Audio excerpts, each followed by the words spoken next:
భార్య తప్ప ఎవరు ఓదారుస్తారు అతన్ని? భార్య కాకపోతే మరెవరు? పురుషుడికి భార్య కాకపోతే మరెవరు? భార్య దగ్గర దొరికే ప్రేమ పురుషుడికి ఇంకొక దగ్గర దొరికిందా? భార్య దగ్గర దొరికే ఆదరణ ఇంకొకరి దగ్గర దొరికిందా? భార్య దగ్గర దొరకాల్సినటువంటి ఆ యొక్క లాలన అని రాయబడింది కదా, ఎంత మంచి మాట. లాలన అంటే చిన్నపిల్లల్ని లాలిస్తాం కదా, ఆ లాలన భార్య కాకపోతే మరి ఎవరు చేస్తారు? తల్లి చేయాల్సిన కాలం అయిపోయింది, తండ్రి చేయాల్సిన స్టేజ్ దాటిపోయింది. వివాహం అయిన తర్వాత భార్యే భర్తని లాలించాలి, భార్యే భర్తకి ఆలోచన చెప్పాలి, భార్యే భర్తని ప్రేమించి వారి హృదయంలో ఉన్నటువంటి వేదన తొలగించాలి. ఎంత కష్టమైన జయిస్తాడు భర్త, ఎన్ని సమస్యలైనా అధిగమిస్తాడు భర్త. భార్య సపోర్ట్ ఉంటే, భార్య భర్తని అంటి పెట్టుకొని ఉంటే.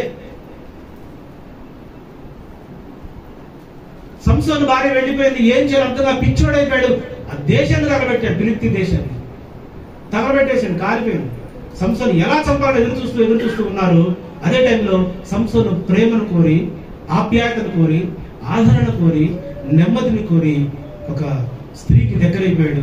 ఆ స్త్రీ ఇతన్ని లాలన చేస్తుంది. ఒక పురుషుడు నాశనం అవడానికి గల కారణాలు కదా.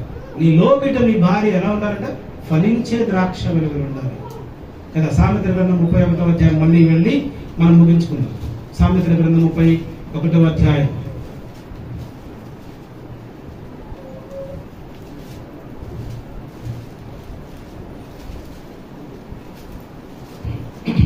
చదవండి.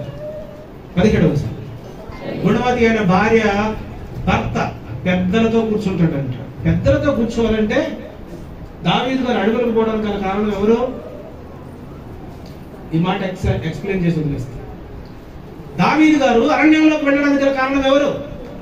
యెషై దారి తప్పటం వల్ల, తన తండ్రి అయిన యెషై గారు దారి తప్పడం వల్ల. యెషై గారు సన్హెడ్రిన్ సభలో పెద్ద, రెండో వివాహం అయింది.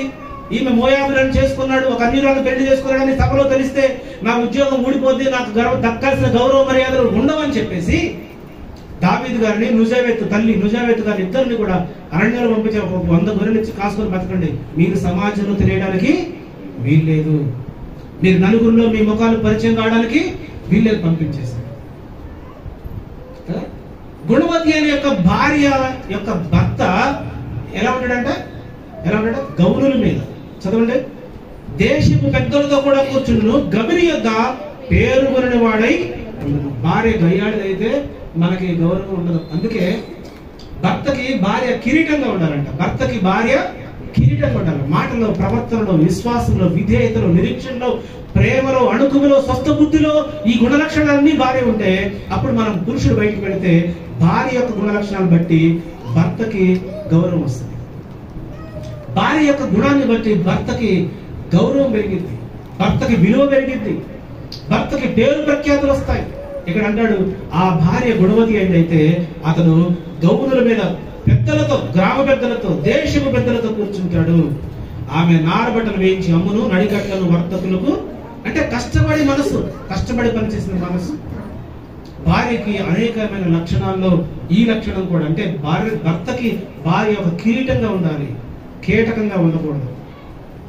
కీటకం ఏం చేస్తుంది? ఒక మాటికి కీటకాలు ఉంటే ఏం చేస్తాయి? మాటికి కుడతాయి. ఏం చేసినా కుడుతుంది భార్య. మంచి చేసినా కుడుతుంది, చెడు చేసినా కుడుతుంది, అప్గ్రేడ్ చేసినా కుడుతుంది. కొంతమందికి భర్తలు పొగిడినా అర్థం కాదు, పొగిడితే అదేదో కొత్త రకమైన తిట్టు అనుకుంటారు, తిట్టనుకొని ఎదురు తిరుగుతారు. ఇలాంటి కొంతమంది మెంటాలిటీస్, మనస్తత్వాలని పరిశుద్ధ గ్రంథము మారుస్తుంది. పరిశుద్ధ గ్రంథము అలాంటి జీవితాలను మార్చేస్తుంది. కాబట్టి పరిశుద్ధ గ్రంథంలో రాయబడిన అనేకమైన విషయం రోజుకి ఒకసారి మీరు సామెతల గ్రంథం చదవండి. రోజుకి ఒక్కసారి చదవండి. 31 అధ్యాయాలు ఉంటాయి, ఒక నెలలో 31 రోజులు ఉంటాయి. రోజుకి ఒక అధ్యాయం చదవండి సామెతల గ్రంథం. అద్భుతంగా దేవుడు మన జీవితాలను మార్చేస్తాడు. మన జీవితంలోకి అబీగయీలో ఉన్నటువంటి లక్షణాలన్నీ మన జీవితాలకు వచ్చి చేర్చబడతాయి. అంత మాత్రమే కాదు, మన కుటుంబం అంతా దేవుని భయభక్తులు కలిగిన కుటుంబముగా, ప్రార్థన కలిగిన కుటుంబముగా, గౌరవించేటటువంటి కుటుంబముగా, దేవుని యందు భయభక్తులు కలిగిన కుటుంబముగా, క్రైస్తవ కుటుంబముగా, అనేకుల్ని ఆకర్షించే కుటుంబముగా, అనేకులకు మాదిరికరమైన కుటుంబాలుగా మన కుటుంబాలు కట్టబడాలి, మన కుటుంబాలు ఉండాలి. ఇది క్రైస్తవ కుటుంబం అంటే ఇది. ఇది క్రైస్తవ కుటుంబం అంటే ఇది అని అనేకులు చెప్పుకునేటట్లుగా మన కుటుంబాలు ఉండాలి. అట్టి కృపా దేవుడు మనందరికీ దయచేయును గాక. కళ్ళు మూసుకుందాం, ప్రార్థన చేసుకుందాం.